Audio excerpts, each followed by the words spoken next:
Welcome to the joint meeting of the Brattleboro Town School Board and the EES Policy Council. I know the EES has a short agenda. Ours is slightly longer. And so my proposal is that we do our administrative reports first, and then do what business we need to do with Jim, and then the principals can go, and then go to under item A, the Canal Street lease presentation, and then we'll let EES do their business. They will, and then I'd like at the end for if the EES Policy Council has anything, if there's any topics that you feel like we need to know about or could contribute to that, and then we will have to go into an executive session later on. So try to be mindful of everybody's time and that, because it's a busy time of year. And so that's that, and then we'll just go around and introduce each other ourselves. Sorry, so I'm Margaret Atkinson. I'm the chair of the Town School Board. I'm Lyle Holliday, representing Central Office. Jane Swanson, School Board Recorder. Mike Jackson, Early Education Policy Council. Dave Scholes, School Board Member. Sue Dyer, EES. Mark Truhan, School Board Member. Elizabeth Raposa with the Child Care Association. Janice Stockman, I'm the Early Childhood Coordinator for the district, and I'm also on the EES Policy Council. Jim Kane, Business Manager. John Reed, Principal at Green Street School. Hannah Bostwick, I'm on EES Policy Council. Deb Gass, Director of Early Education Services. Colleen Freya, Vice Chair, Policy Council. Andy Pachuli, Principal at Academy. Jen Hemmingson, Principal at Oak Grove School. Jen O'Neill, Assistant Principal at Academy School. Peter Yost, second most junior. You're the I'm the most junior. Sorry, I blew that. Took my line. I did. Jill Stahl, Tyler, School Board. And Policy Council. Well, it's been almost a year now, so Can't pull that in. can't pull that in. Great. Okay, so we're just going to go right to administrative reports. Okay, well, tomorrow night just so happens to be Family Fun Night at Academy School, 5:30 to 7:30. And we invited all the families and siblings and extended families to come for a variety of things, including the book fair and other fun events for kids. And we do a huge barbecue where we barbecue up probably 600 meals. So you're invited. You can bring your family or significant others and tell them you're taking them out for dinner. It's a busy time of year. Family Fun Night tomorrow night. Monday night we have first grade night. Tuesday night we have a school play. And Wednesday night is kindergarten night. The last night, of course, was Beat Night, which was held at Green Street School. Just want to let the board know, and FYI, that Paul Martucci, who's been a long-time custodian in the system, the one-time BUHS, and then he's been in Academy School for at least 15 years, but he announced his retirement, and it's basically due to health reasons. So we will be replacing him July 1. And also we are in the midst of hiring a third grade teacher.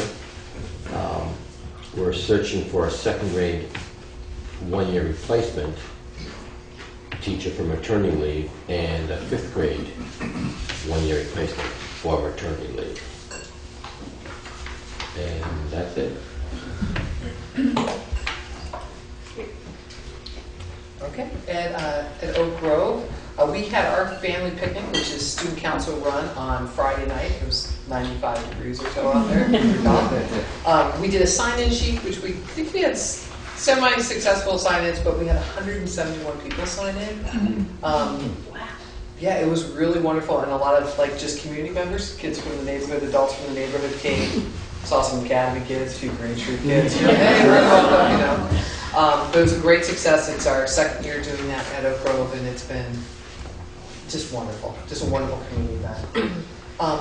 Another thing, I told the first grade class that I would share with the school board that they had the idea that they would raise money for the Warren Public Schools in Oklahoma. And so they raised $107.07, and they sent the check off this week. So they're just very proud that this was a totally student-run idea, and they want to make sure people knew what they were doing. Oh, wonderful. We are also end of the school year stuff, staff kickball, plays, you know, you name it. We're field trips. We're doing it right now. But I did want to let the school board know that Oak Grove's in a different cycle than Green Street and Academy, but that we have sent off our first draft of our school improvement plan, or our action plan, to Mike Moriarty at the state, and we've gotten feedback from him, but overall really positive. Just positive reviews, just a couple of revisions, so I'll be able to share that with the school board soon. And then, other than that, just thank you for coming to lunch since we saw you last for our community team presentation. By the way, I think, Mark and Dave, if I'm wrong, but the fellow that was here for the school board training said that every school in Vermont would be on corrective action by next year. Yeah. Every school. That's what they anticipated. Well, they won't, they anticipate every school in Vermont will not make EYP. Corrective action is a step down the road in the third year of not making EYP. Because in 2014, Everyone was the supposed to. bar goes to. Yeah, everything, all the children are supposed to be above average by 2014. The EMO goes to. Yeah. Every student must be proficient.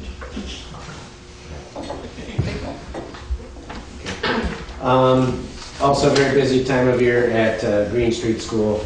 We had last week on Thursday, we had a busy day. We had a parent volunteer breakfast where we honored our parent volunteers. This is the second year in a row we've done that, where staff brought in potluck items, a bunch of real tasty food for our hardworking parent volunteers, and we had 30 plus show up.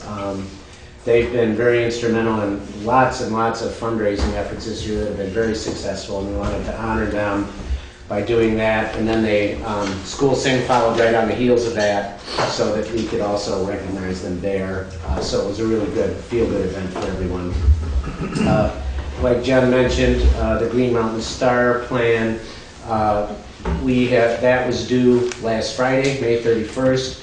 We did submit our plan to Superintendent Staley for his approval before it's officially submitted to Mike Moriarty.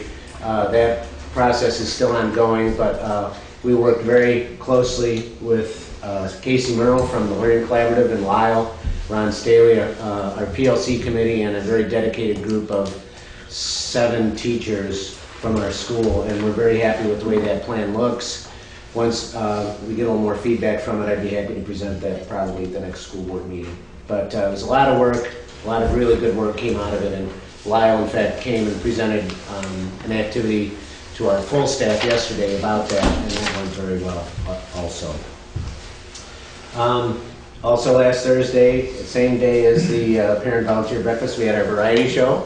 Very, very well received, many different acts from staff and students, and so that was a really great day. Our front door is now electronically controlled. I think we were the last ones to get that in place. So there is a monitor system, easy for Miss Mo at the desk to let people in and out.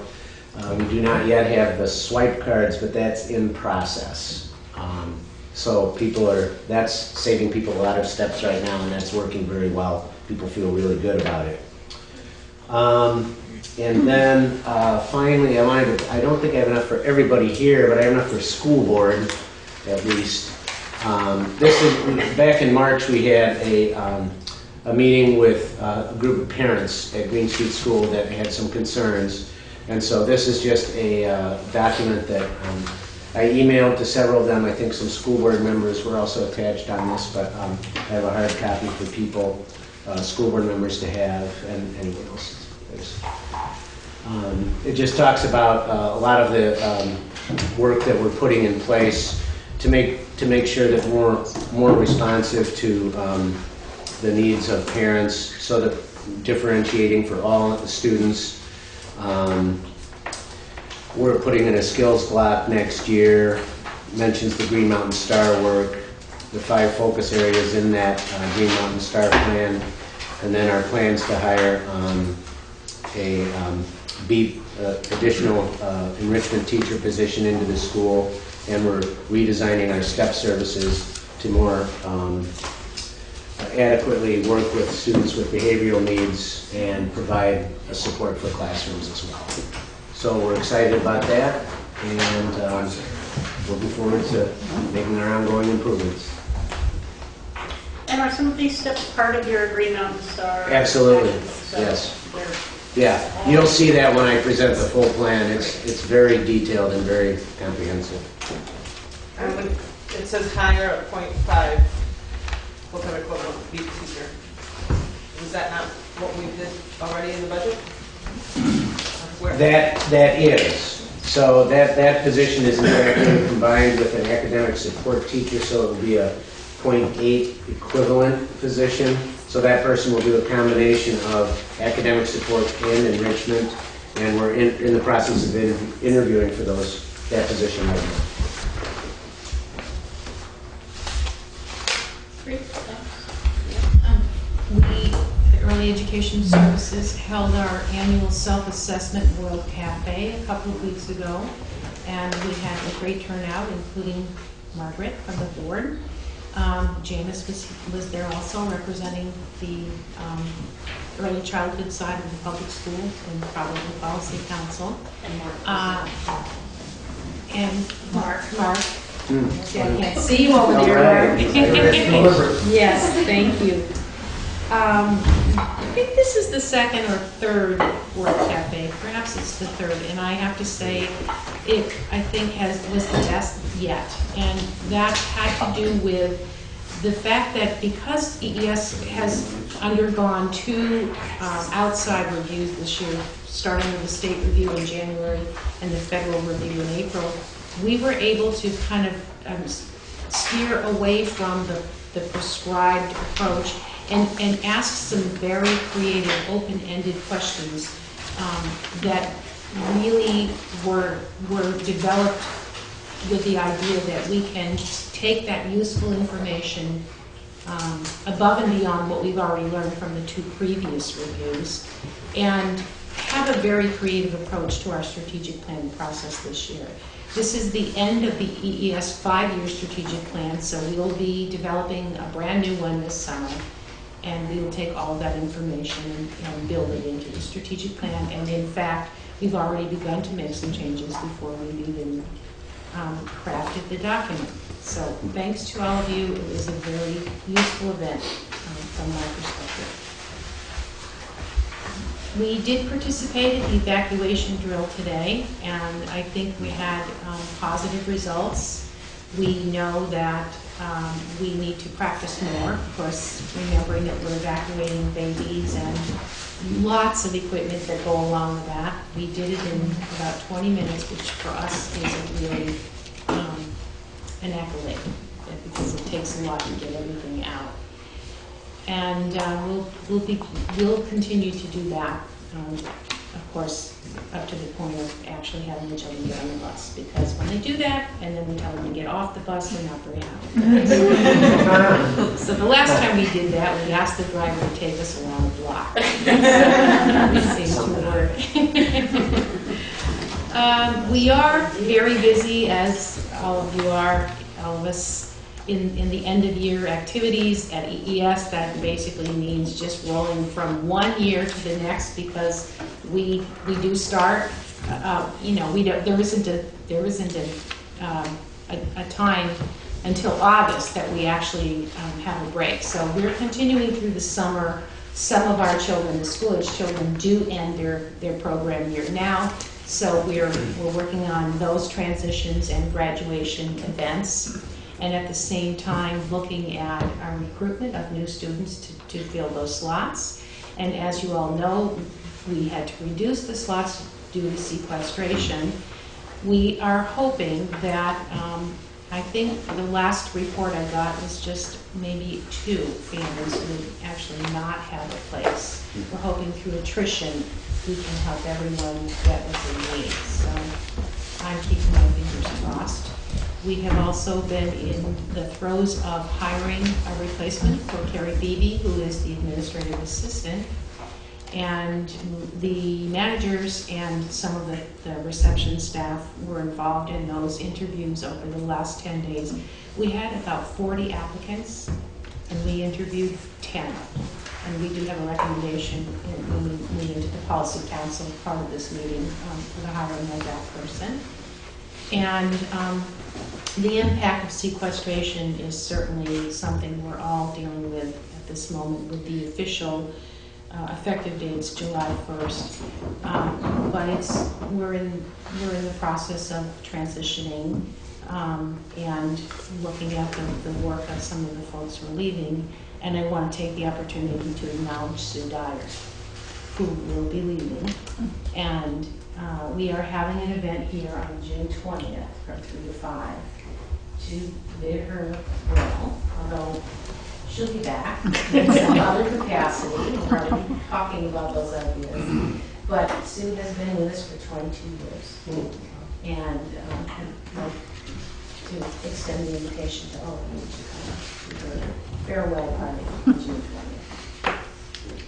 Doug, with the sequestration stuff going July 1st, does that mean that the 2 families that you are having a hard time fitting in, they will be changing or without as of July 1st? Yes, and in one case I was told, I don't know about the second family, but the first family that I learned about actually have the supports that they need, and their income has really increased, and so it's a family who can really move out of the program and continue, in the capacity that they really heightened on their, with the support of the agency. So it's not like there will be no services for either of those 2 families.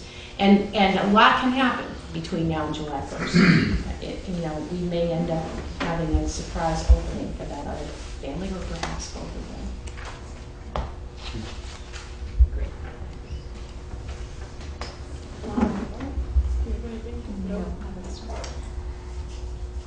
Sue, thank you so much for your many years. Oh, But you'll have more time for knitting now. that's right. I'll have to see you. Get those needles going. Yes.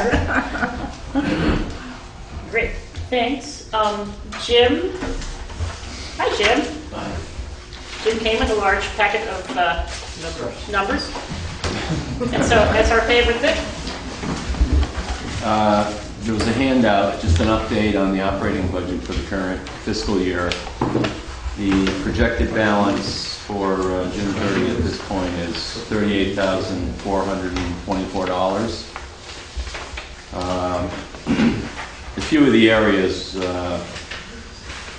we were over in, obviously the safety, security issue, the door devices and monitors at the 5 buildings in town.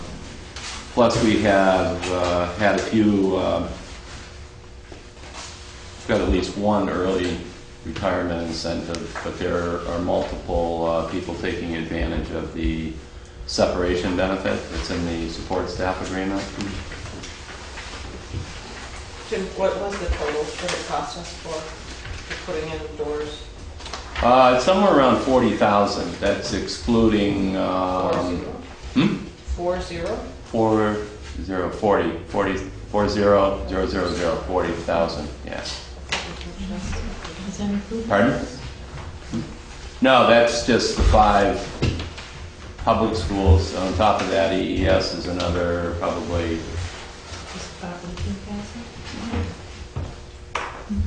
And that didn't include the time of the staff members we had to hire To watch them. That the staff to man the doors, no, that's additional. So that contributed to part of what I thought we would have for surplus as of March. But all the Scott McCusick donated time to kind of get my head straight on what was needed for ordering, and I did. I can do a good job ordering online with a credit card and getting stuff delivered, even though the company kind of screwed up some of the things. But we got the monitors. They all have buzzers. The cards are in. They may not be actually using those at the sites yet, but we do have the swipe cards, and we're getting there. And the $40,000, that includes the actual labor for the electrical in southern Vermont telephone. So once I get the final bills, I will give you a total recap on the equipment, the install, including EES.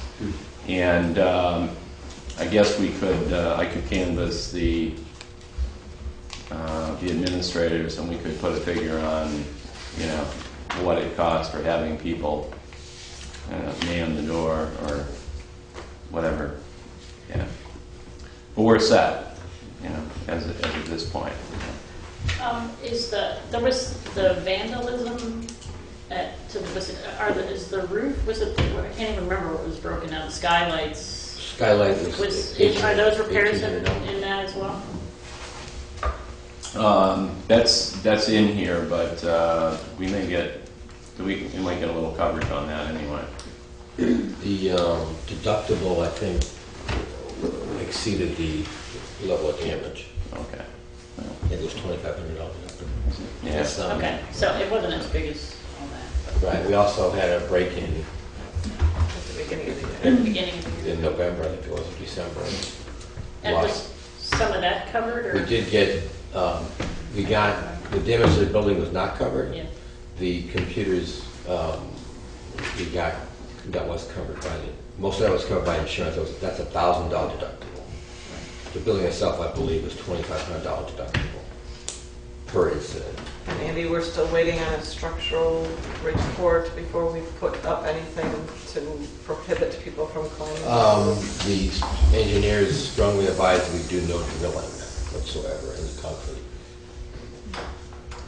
To secure things without drilling holes in it. Barbed wires.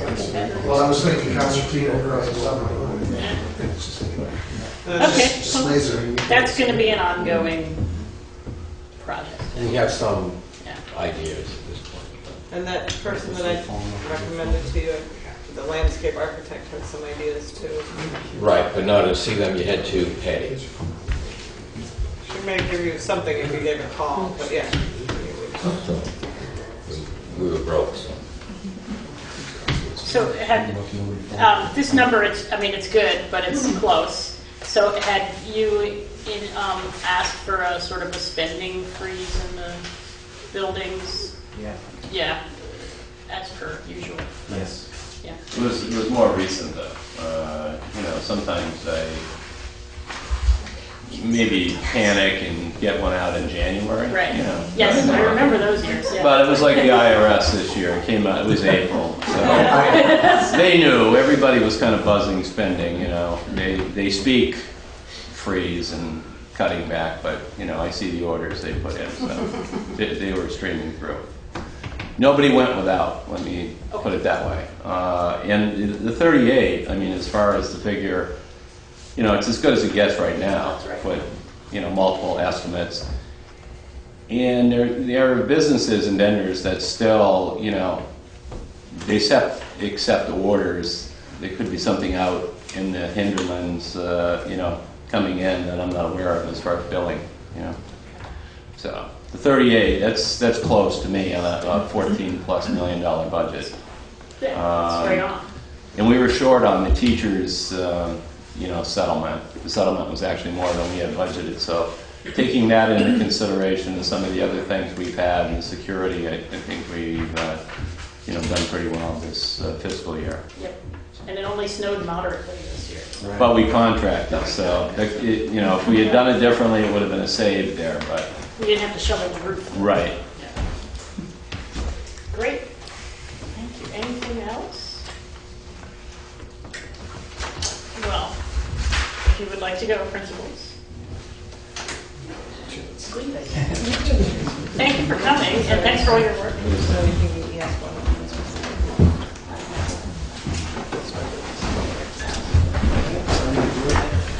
Great. So next on the agenda, Elizabeth Raposa, hi, and the Wyndham Child Care Canal Street lease. Right.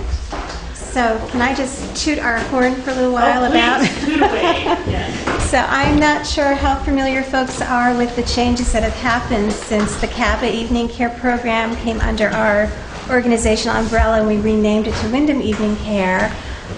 But there's been a lot of changes over there, both in the staffing and in the quality of the program. So right now we have 4 staff members, 2 of which have master's degrees and 1 of who is a licensed teacher in the center. Historically, that program under CABA was operating at 50% capacity, and we've been able to increase capacity to 75%.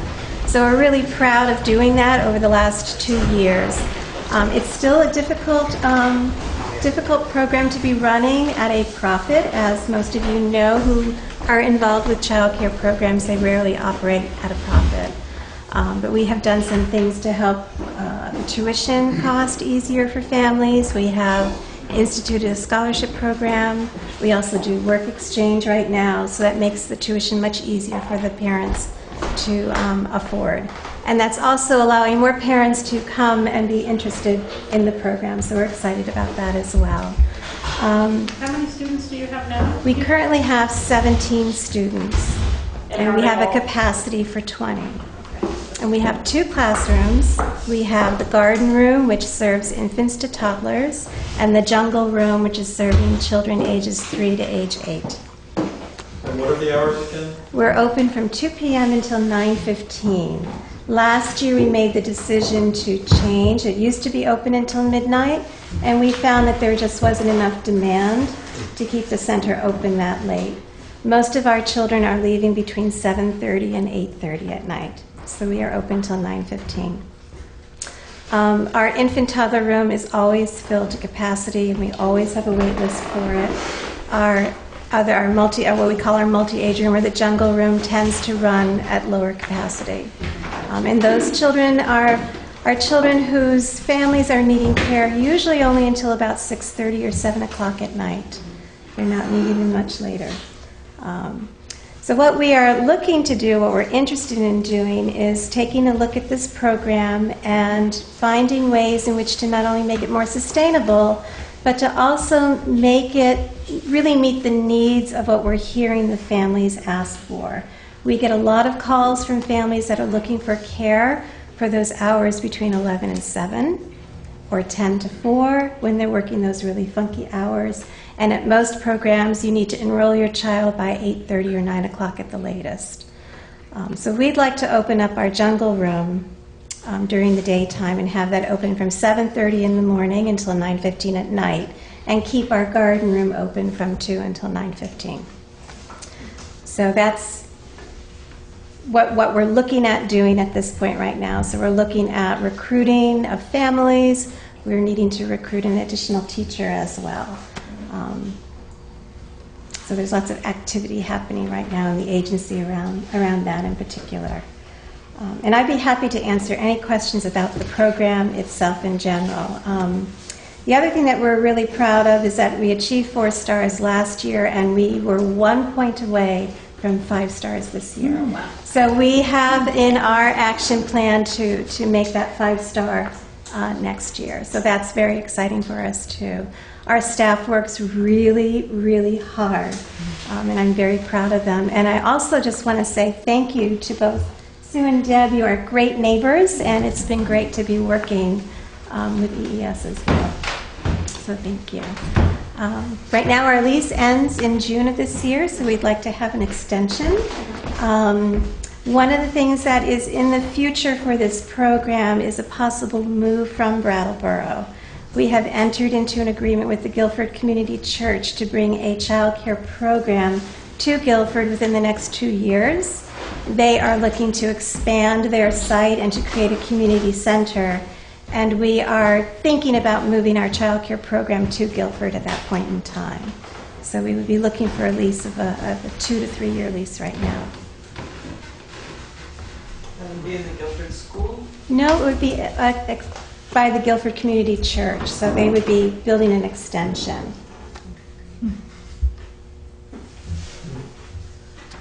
And there's a lot of support for that in the Guilford community at this point. So we're working on doing that.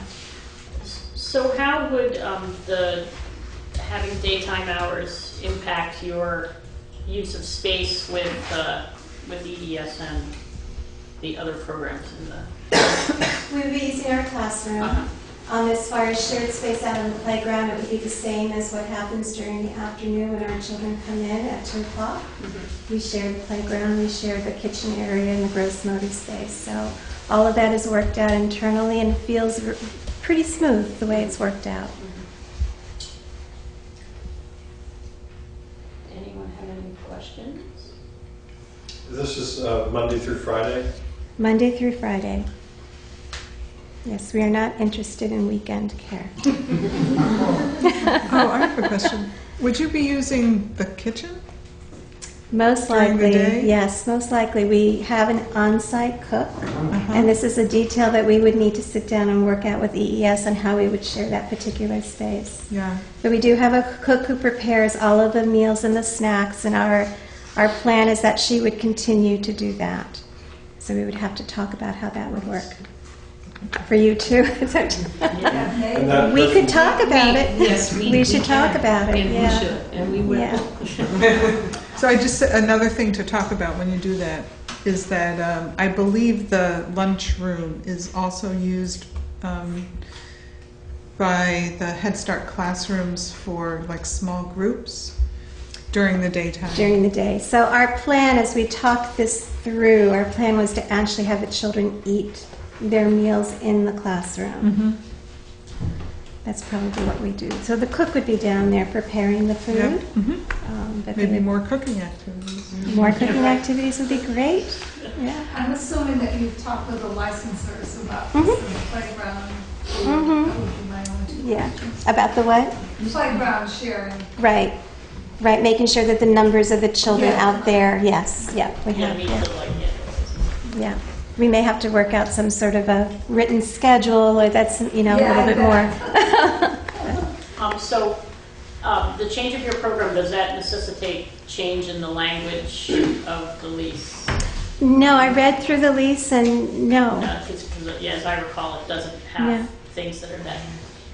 But so I guess what I would say,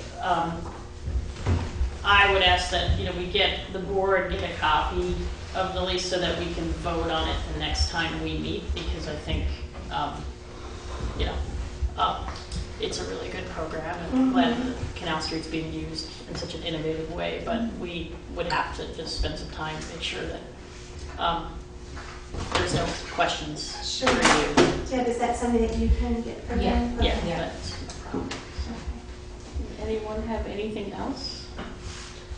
What ages do you serve? We mainly? serve 6 weeks to age 8. Just curious. It's a good program. All right, well, thank you so much for thank you. coming. Sounds good. This is interesting. Thanks a lot. So next, Policy Council.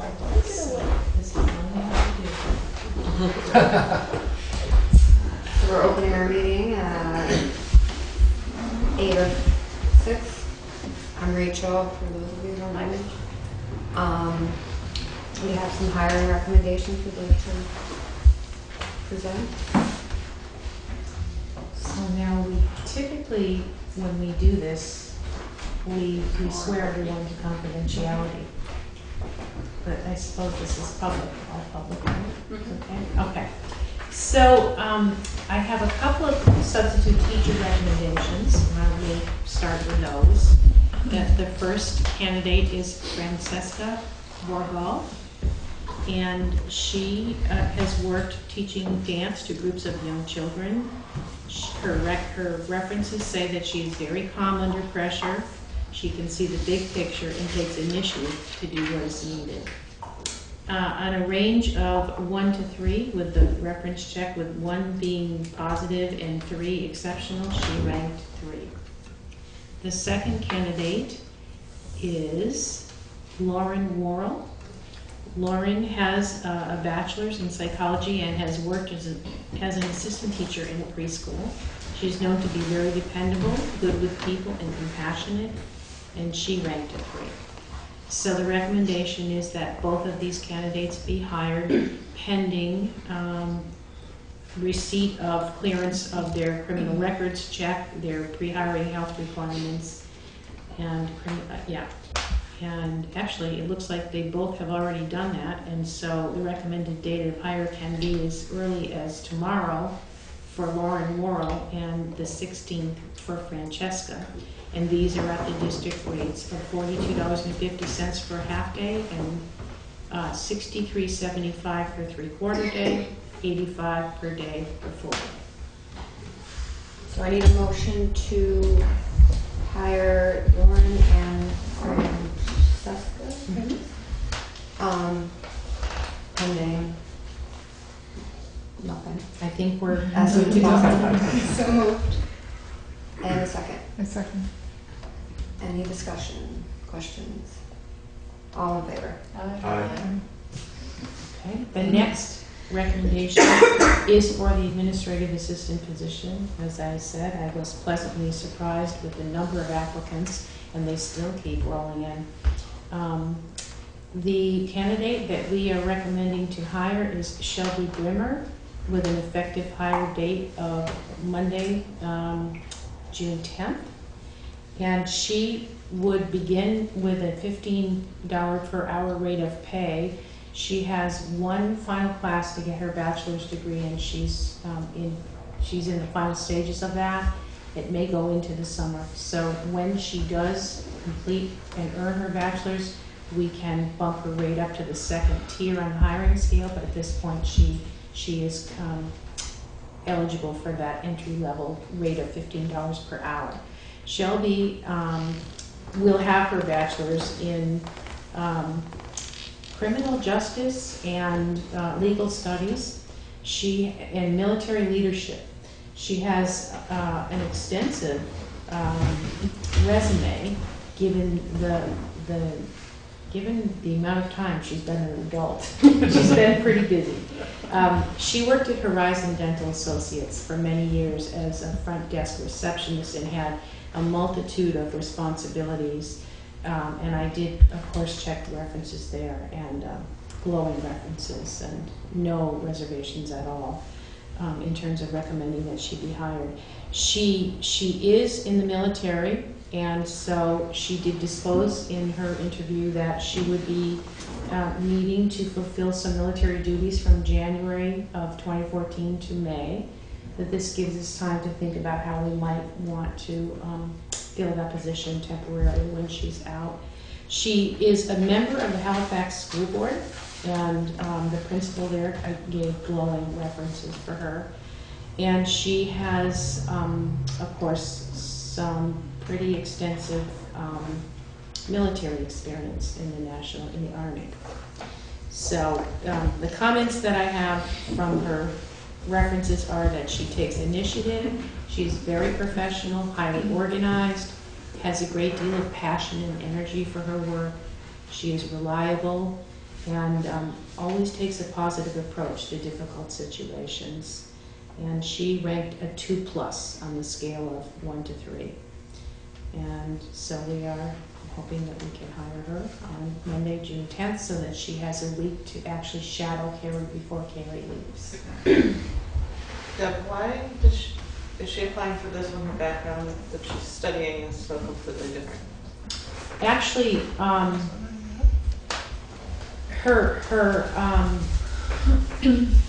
don't know, but her minor is in military leadership, and she in her experience, has, especially now as a school board member, has really been an emergent leader, and even in talking to the references, that's what I heard.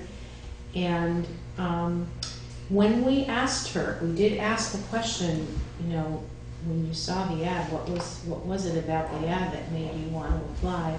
She talked about her passion for working with families and children. That was what she said. So I don't really know why legal studies. I don't know, but her experience has been all about working with families and children. And is it pending? It is pending all of her pre-hire criminal records check and health requirements. Thank you. So I need a motion to hire Shelby as of June 10th. So moved. And second? Second. Any questions, discussion? All in favor? Aye. Okay, finally, we have a promotion. And this is part of the sequestration shift and the reassignment of teachers. And in that, there was an opportunity to promote one of our teachers who is right now posted in Westminster. Her name is Pamela Call, and we would like to promote her from the teacher position to lead teacher. And we want to bring her here into the early Head Start world, working with the younger children. We feel that she has a lot of strengths. She has worked with us for 3 years. She has proven herself ready to move into the lead teacher position. And she actually has some previous supervision experience, and we feel that she does have the strength that we need, particularly in that position. So that would bring her rate of pay to $14.88 per hour, and we would like to make that effective July 1st with a new contract. So can I have a motion to promote Pam to lead teacher and urge as of July 1st? So moved. Second? I second it. Any discussion? All in favor? Aye. Thank you. So then you're hiring at Westminster to replace her? Or was that for the sequestration? We are moving people around, and hopefully we will not need to hire. We've had a long-term opening in Westminster this year, but with the shifting, we're actually going to fill that position internally. So with all of the shift, if everything stays the way we know it today, we will have 2 teacher openings to hire for. One will be at Canal Street, and I think one will be here. We did have a full policy council meeting last week, so this is a very abbreviated agenda. Yeah, 'cause in general, I know they're not this. So we're adjourning our meeting at 6:03. Before you adjourn, I like this joint meeting thing. So do you have any questions for us, or does our board have any questions for policy council? Because, you know, we get together once a year, and We do get reports from Jill regularly. And we used to from yeah, her. we did, so. Yeah, so we do, and also we get the statistics and the budget summary every month In the minutes, also. yeah. So we kind of you see sort of all the same numbers and stuff. But just giving you the opportunity. I don't have any questions. Anybody else? Anything for us? I have a quick one, and this may be something I should know, but so the administrative assistant was getting hired at $15 an hour, and the lead teacher was less than that. That's curious to me. It should be. There's a lot of history behind that. The administrative assistant position is fairly new to the agency. We just created it about 3 years ago. The teacher positions over the years actually have bumped up in the amount that we pay, but clearly, as you know, as Ron and I say quite frequently, we continue to work on getting those salaries up. I think we've talked about this. And we will continue to have those conversations, and that's a very good point. And it is pending her finishing something. Yeah. So it will go up. Yeah. But it's just a notice that we feel like teachers should be paid. And you know, over the years, we've witnessed Deb and the policy council doing many things to try to raise the rate of pay, because it's one of the things that causes early childhood teachers to burn out quickly, because it's an incredibly important job, and you know, being more fully compensated with, you know, helping people advance their career and things like that. I'm not convinced there's not enough money in the world to do that. It's just where it's going. Right. I think if the president's budget moves and is passed, which is, I don't know how likely, there are opportunities there to partner using some public preschool money with Head Start programs, and we see that as one way that we could actually help increase our teacher salaries. And Ron and I actually have a few other ideas that we'll be talking to you about later on this summer. Is the benefits package for EES staff similar to what it is for traditional school teachers? It mirrors that. In fact, I think we trump it a little bit. So that is an important piece. When we factor the amount of one's salary, we use a 40% figure to think about the fringe benefit package that comes along with that.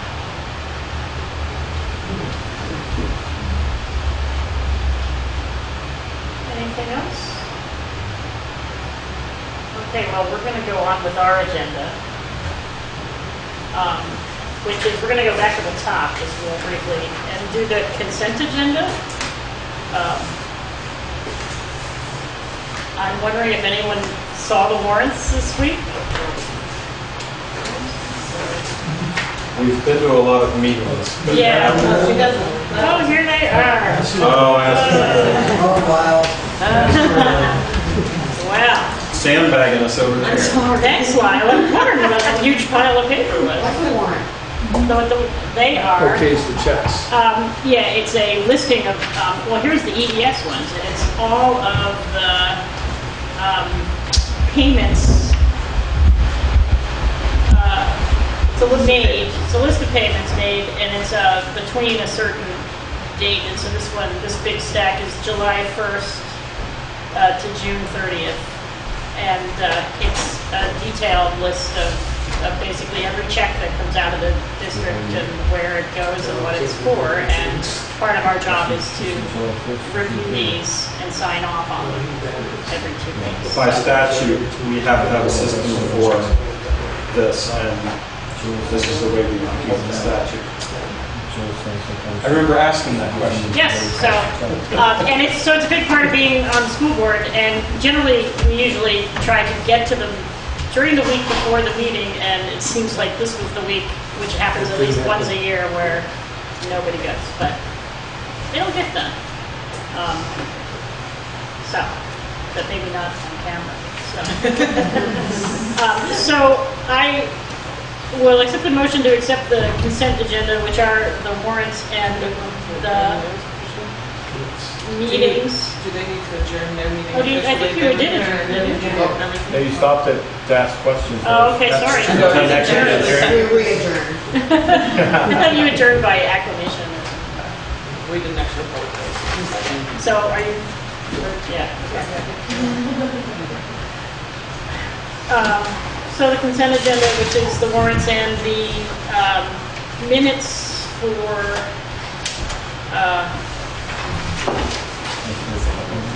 the minutes for May 15th and May 1st, which went by email. So moved. Sorry. Are there any changes to the Not for me. minutes? Didn't I say something? Yeah, you did, which I would like to do that as an aside conversation. You wanted to change the format. So we're gonna leave it for right now. But, well, but Okay. it would mean changing this document. No. No changes? All those in favor? Thank you.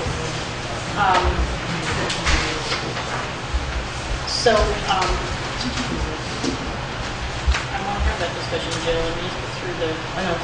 we'll get ready to Remember. get to the end. Are there any committee reports?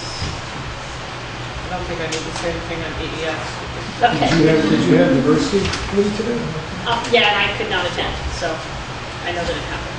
We went to the supervisor union last night. Is that on that committee report? No, but we'll get the minutes, so. You guys were all there, it's only me. Not David. Peter Mark and I. Peter went instead Oh, of okay. my son. We'll get the minutes. So. I heard it was very uneventful. It was. It was almost as boring as this. Excellent. So the final thing I have before is we need an appointment to the Traffic Safety Committee. With notice of the board, of the town? Yes, the town Traffic Safety Are we Committee. planning to do something in front of Academy? Is that what it's for? No, it's not. This is a committee, a town committee that the school board appoints a person to be a member of. And Betsy Gentili has been on that for the last 2 years. She's requesting that you consider her again for another 2-year seat. Yes. Oh, that committee. That committee. And the thing I'll say about that committee is that they are open to people attending their meetings At 8 o'clock in the morning. at 8 o'clock in the morning, and we have gone to a few, and now that we have, now that David's on the select board, I think we can maybe pressure them even harder Yeah. to maybe... Without having to go to the meeting. to maybe think about some of the things that can be done But you know that the the grant came through for the study. for the engineering. Yeah, from the school, from Academy School up to the 7-Eleven. So when will that start? Shortly. There, the folks from Local Motion up in Burlington also, he had some suggestions, especially about lighted signs near Academy that were not super expensive and in Burlington have proven to be very effective in slowing traffic down. And that's exactly what the traffic committee talks about and decides. All the time. So we know that they're on it, but it moves at a pace that is tediously slow. So anyway, back to Betsy Gentili. Somebody will need to make a motion. We need a motion to I move. accept her as a member of the Traffic Safety Committee. Second? Somebody? Okay. Any other discussion, debate? All those in favor? Aye. Excellent. Do we want to go back to the minutes?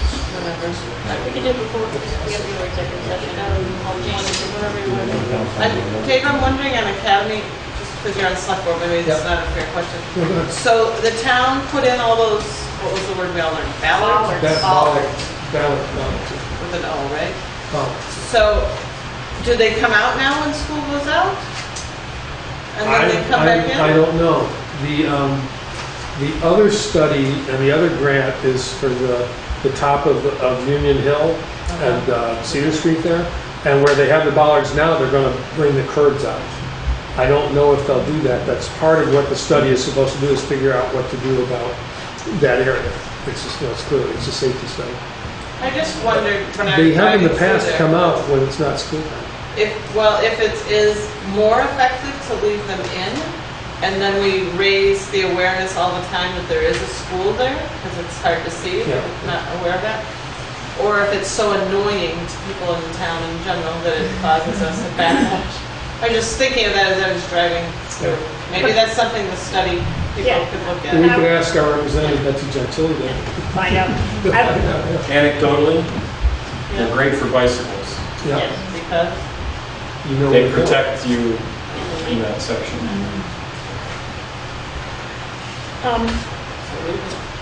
So just one thing, Jill had sent me an email about the minutes. And we always have this discussion about what should be in minutes, what should be out of minutes. And so you can give your thoughts. My thought, I mentioned this to Jane too when I was looking at it as clerk. It's a lot of typing and a lot of, for those 1%, and it's not particularly quickly readable when you've got a list of things like that. And what I've seen in other groups is to just write as attached. So could we do that for us too and just say this was approved as attached, and then you would reference. And I would think we could extend that as well to something like any administrative reports would also be attached, and I don't know if they are now, I never even asked, as an official part of the minutes. Anything that comes to us, like this could be, or this even. Anything that's handed out to the school board would then just be as attached. Well, for transparency. And at least in the case of the 1%, I was thinking of how we got that master list when we were voting on it. There was a summary, and as long as the numbers matched up, it would make your life a little easier to. Well, it's just a couple times a year, but it may be, they may be part of the motion. I'm not sure that would be me. You know, but it says slate, but then normally you put the slate down. Yeah. So. That's the only one. So I get, yeah. So whenever we get this, we're sort of like trying to just have transparency, cover our statutory requirements, and also have ease of use.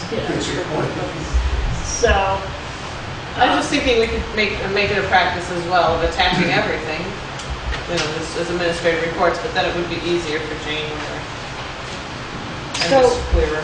So I guess it's more like a suggestion to Jane. And I think the other thing on the end about noting the results of executive sessions, they are not highly detailed, mainly because executive sessions remain confidential. And so when we say approve the recommendation for enrollment, or that's kind of about all we.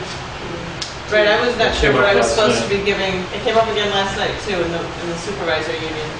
But I feel like if you were reading our minutes, you ought to be able to have some idea what it is. So if it's personnel matter, I guess, or It stays that, just personnel matter, yeah. But that example, we probably could have said regarding enrollment of, early enrollment of kindergarten. Yeah. I think we did in that readiness case. policy. Yeah, I think we tried, I think it's always a fine line of trying to put enough detail in there so that there's a sense of what was discussed without disclosing anything that's confidential. And so it's always hard, and well, the names are the only thing that are confidential. I mean, the fact that there were two people on the slide is not necessarily. Yeah. So, but anyway, well, I think as we go forward, just in reviewing the minutes, if we want to change them or change the wording, Jane is open to doing that, and then we can insert them later. So it's good. It came from me not knowing what to pass to Jane too.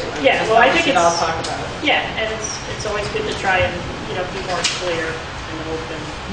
So, and on that note, I need a motion to enter executive session to discuss personnel matters. There's also maybe a contractual matter that I got a phone call about, and I don't know if it is or not, but when we get an executive session, we can ask them. Well, so personnel, it's a broad category. Okay.